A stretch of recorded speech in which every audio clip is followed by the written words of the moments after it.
language teachers are lifelong learners. Either they're always trying to improve their own personal language skills or their actual teaching of that language in the classroom, which is how most of us spend most of our days. Are you a language teacher looking for some reassurance that what you're doing in the classroom is on the right track? Or maybe you're looking for some ways to teach even more effectively. If you're one or the other or somewhere in between, you've landed in the right place. This is the World Language Classroom Podcast with your host, me, Joshua Cabral. You're about to get tips, tools, and resources so that your students continue to rise in proficiency and communicate with confidence. Let's jump in. Vamos, allons-y! Hello and welcome to the very first episode of the World Language Classroom Podcast. So this is something I've been wanting to do for quite a while, a couple of years anyway. I'm a really avid listener of podcasts. I listen to them every day on the way to school, on the way home, when I'm in the car, when I'm at the gym. They're always in my AirPods, and I go for walks. So I've always loved podcasts. So it seemed like it was probably time where I jump on the podcast train as well. So if you follow me on any of the social networks like Instagram or Twitter or Facebook, or if you get my newsletter, a couple of months back, I just sort of asked out there, do you think I should do a podcast? Or when do you listen to podcasts? There's a bunch of questions I asked, and what platforms do you listen to podcasts on, and what time do you listen, and where do you listen, what type of podcast should it be? So I got a lot of feedback from a lot of you out there, and I really appreciate that, and it has totally influenced my decision to go ahead with this and to take into account everything that you shared. So on this first episode right now, I just want to give you a little bit of background about me, since we'll be spending some time together, hopefully for quite a while moving forward on a weekly basis. And if you are going to have me in your earbuds, in your ears, or if I'm going to be driving in the car with you or running on the treadmill, that, I think it would be good that we could get to know each other a little bit. And I always ask that you tweet out about what you're hearing on here. If you're on Twitter or put something on Instagram, you can always message me through there. Tell me what you're thinking about the different episodes. But for now, I just want to make sure that you kind of know who I am and where I'm coming from and what has led me to this point right now where I want to do a podcast for world language teachers. So if you have followed me on social media, thank you for being here. If you're if we're meeting for the first time right now on this podcast, I thank you so much for being here. I hope we'll be colleagues and friends for quite a while moving forward. My name is Joshua Cabral, and my mother is French-Canadian of Quebecois origin, actually from New Brunswick, but she's Acadian. And my father is Portuguese from the Azorian Islands in the Atlantic. So I am half French-Canadian and half Portuguese. And I grew up as a bilingual French and English speaker. And at about the age of 12, I moved to Pennsylvania from Canada, from Quebec, and I went to a school in Hershey, Pennsylvania. And I did my 4 years of high school there, and then I went on to do my undergrad in Normandy in France. And while I was there, this is going back to the mid to late 90s right now, but when I was in Rouen in France, I did a diploma which is called a DUG, which does not exist anymore. But after I did my DUG, I just like saying that word, it's a fun word, DEUG, Diplôme d'études universitaires générales. I came back to the United States and I went to the University of Massachusetts at Amherst, and I did a degree in French with a minor in Italian. When I was in France, I got a degree in Lettres Modernes, modern letters, which is basically French literature. And so when I finished up with that second degree at UMass Amherst, with my French degree and my minor in Italian, I began teaching right away at the age of 21. I was very young. I remember my first class that I had was a class of juniors and seniors, and they were 3 or 4 years younger than me. So it was a lot to take on right away. But I spent my first 4 years teaching grades 7 through 12 on Cape Cod in Massachusetts at a school called Falmouth Academy.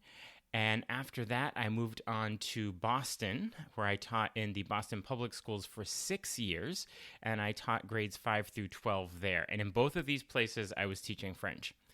And while I was teaching in Boston, I decided that, I had nothing else going on in my busy teaching life. Why not take on graduate school? So I went to graduate school at the University of Massachusetts, Boston, during my full-time teaching, which was the best thing I ever did because I studied applied linguistics and I specialized in second language acquisition and psycholinguistics. So it's sort of where I learned everything about the foundations of language learning, but more than anything, I learned how to read research. So even that was, well over a decade ago. But what I learned is now I can take a piece of research and I know what parts to read and what is sort of not necessary to understand the whole. So that's what I really took away from that experience. And I loved that I did it while I was teaching full time because I could go back to my classroom the next morning after my classes at night and use this stuff right away. And it was great. And I loved the way the program was at University of Massachusetts Boston because it's really a city university and for working adults for the most part. And so I had professors that when I would sort of do a project or write a paper on something, they would say, could you use this in your classroom? Will this be useful? And if I would say no, they would say, well, then do it again because it's not doing either of us any favors. So I really appreciated how that was sort of everything that was behind that whole program. So after I finished off there about 14 years ago, I then moved to the North Shore of Boston in Massachusetts. And for the last 14 years, I've been teaching grades 1 through 8 French and Spanish. The initial part of my teaching was in grades 7 through 12, and then 5 through 12, and then for the last 14 years, almost 15 now, I've been teaching on the North Shore of Boston in an elementary middle school, so teaching grades 1 through 8. So I've had the opportunity to teach everything from 1st through 12th grade. So where did Spanish come into all of this? Because as I told you, I had a degree my undergraduate degree was in French and Italian. I wanted to learn Spanish, and I sort of had done it a little bit on my own through high school years and college years, but had never done anything formally. I was mostly doing it on my own. So I decided in about 2007, 2008, that I really wanted to go all in. So I started going to a language school in Costa Rica. And I did that for about 4 or 5 years. I would go in the summers and during our school breaks to really immerse myself. And I enjoyed that experience, but I met a lot of Nicaraguan people while I was in Costa Rica. And I just felt that they were some of the nicest people I had ever met, and I really wanted to go to Nicaragua. So in 2013, that summer, I went to Nicaragua to do some volunteer work and absolutely fell in love with the people and the country. And granted, sometimes that doesn't account for political situations in any country, but the Nicaraguense, the people of Nicaragua, I completely fell in love with, and I have returned back every year since in the summer to do volunteer work, working in an elementary school, and just returning to be with friends.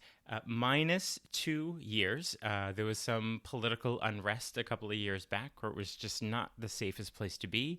And this past year, because of COVID, it wasn't possible, but I'm hoping to continue to go back. Now, Nicaragua, if you follow me on social media, you've probably seen some of this, but after my second year there, I noticed that students in the school I was working in, which is in Masaya, about an hour and a half south of Managua, The students there were wearing the Tom shoes, if you've seen those around. They're TOMS, Tom shoes. And they're sort of these canvas shoes. And the idea is you buy a pair and a pair is donated to a child in need somewhere in the world. So I saw the students wearing these and I thought, wow, that's pretty incredible. So I bought the autobiography of the founder and read about how it all worked. And I was flying back to the United States after doing a volunteer trip. And I got the idea that I wanted to do something similar. So I started a TPT store, a Teachers Pay Teachers store to sell resources, and also started doing work in schools, in consulting with departments around the country. And so the revenue from those two sources, from Teachers Pay Teachers and also consulting, that revenue I use to help support the schools that I work with in Nicaragua, where I do the volunteer work. Everything from food to supplies, and a lot of providing water for families in the area. Things that are really needed to sustain on a regular basis. And then a few years later, I wanted to find an opportunity to also work in a Francophone country. So I partnered with the Power of Education Foundation, which has a school in Haiti, in the capital as well. So since then, so we're going back now maybe 7 or 8 years, that I have been ongoing and supporting those ventures through various outlets. So if you have ever purchased a product of mine on Teachers Pay Teachers, or you have hosted me in your school, know that the revenue from that is what I am using to help support these schools in Nicaragua and Haiti. So thank you so much for that on behalf of myself and everyone that benefits from it. So as I said, I also work with schools, and that sort of came out of doing conferences and doing workshops at conferences at the state level. I sort of started in Massachusetts, where I currently am. Then I did some regional, so the Northeast Conference, and then national for ACTFL, the American Council on the Teaching of Foreign Language. Although I think they just want to be called ACTFL now, because we're trying to do away with the word foreign. So I also had the opportunity to be on the board of directors for our Massachusetts Association. And it was at one of my workshops, which I just enjoy doing. I love working with teachers. And someone asked me if I would go and do the workshop in their school. And this was about 7 or 8 years ago. I had never really thought about doing that. I didn't think it was an avenue or a possibility for me. But I said, sure, I can do that. And now it's sort of grown to, I work with about 10 schools a year all over the U.S., from Texas to Idaho to New York, Massachusetts, Washington State, Virginia, lots of different places.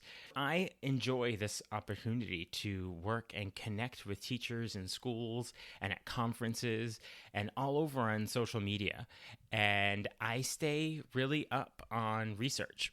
I love research. As I said earlier, I really learned how to read it as part of my graduate studies, and I constantly read up on it to see how it can be used, how it can be used in my classroom, see how other teachers are using it. I really enjoy seeing what teachers put on Twitter about what they're doing, and on Instagram and in Facebook groups, and I'm going to have some of those teachers join me here on this podcast so that you're not just hearing about sort of my experience, what I'm doing, but so that you have a lens on all kinds of different teachers and different languages and different classrooms, so that you can have some takeaways and to look at your own classroom as well. So I will do a couple of solo episodes here and there where I might dive a little bit into sort of concepts and some of the research with language teaching and some methodology and technique.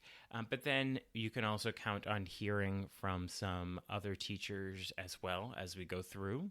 One of my main goals is to really inspire you to look at your students and your teaching so that you can really feel confident and confirm that what you're doing is effective and maybe you'll hear an episode about a particular topic that is exactly something you're doing in your classroom, and you walk away from that and you say, I'm not just doing it because I know it works. I actually know that it is supported by some solid research findings and some ideal practice in the classroom, and really feel inspired and confident about your own teaching. And maybe there'll be some times where you can look at the way you're teaching something in a different way, or try something new that you haven't tried before, or put a new lens on it based on either something that I talk about, or maybe you hear from another teacher that teaches your language or your level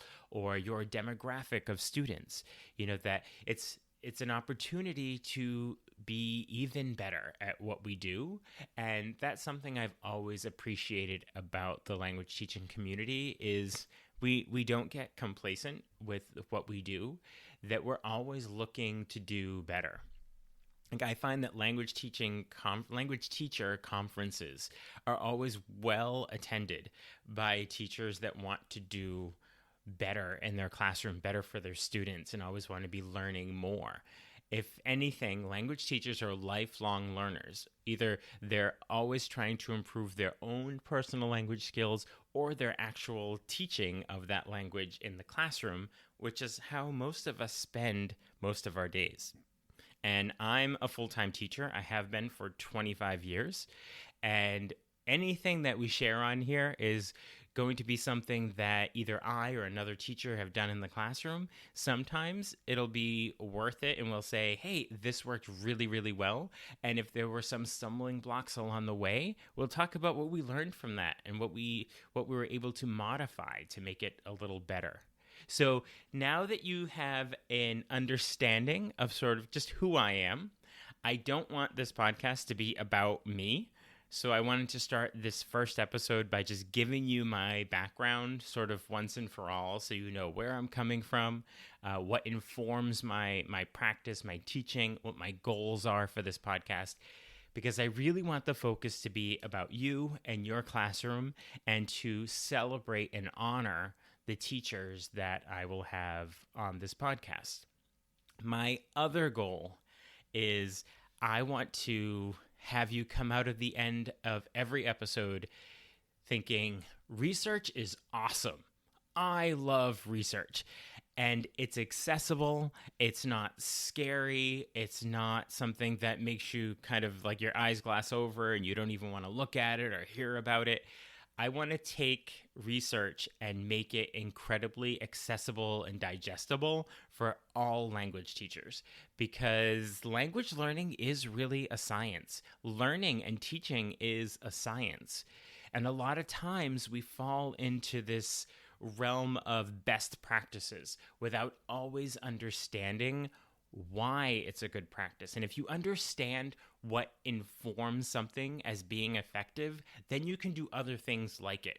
And if you don't understand what informs it to make it really effective, you're only going to do that one thing.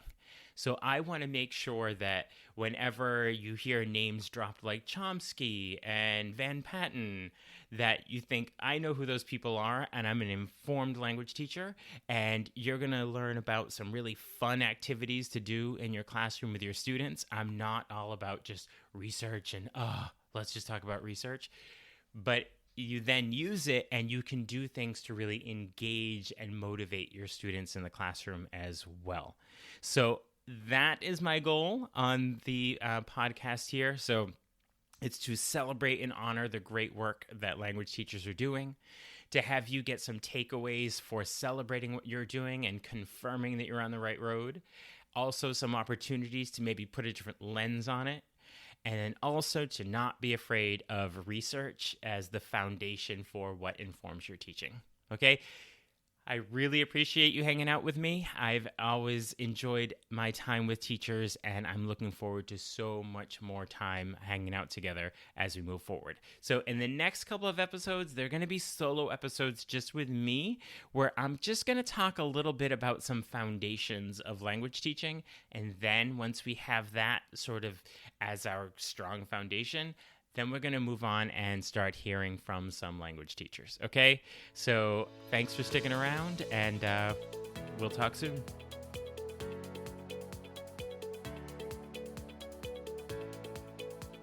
You've been listening to the World Language Classroom podcast. Be sure to follow or subscribe wherever you're listening so you don't miss a single episode. Let's continue the conversation on Twitter, Facebook, or Instagram at WL Classroom. You can also see over 250 blog posts about language teaching at, you guessed it, WLClassroom.com.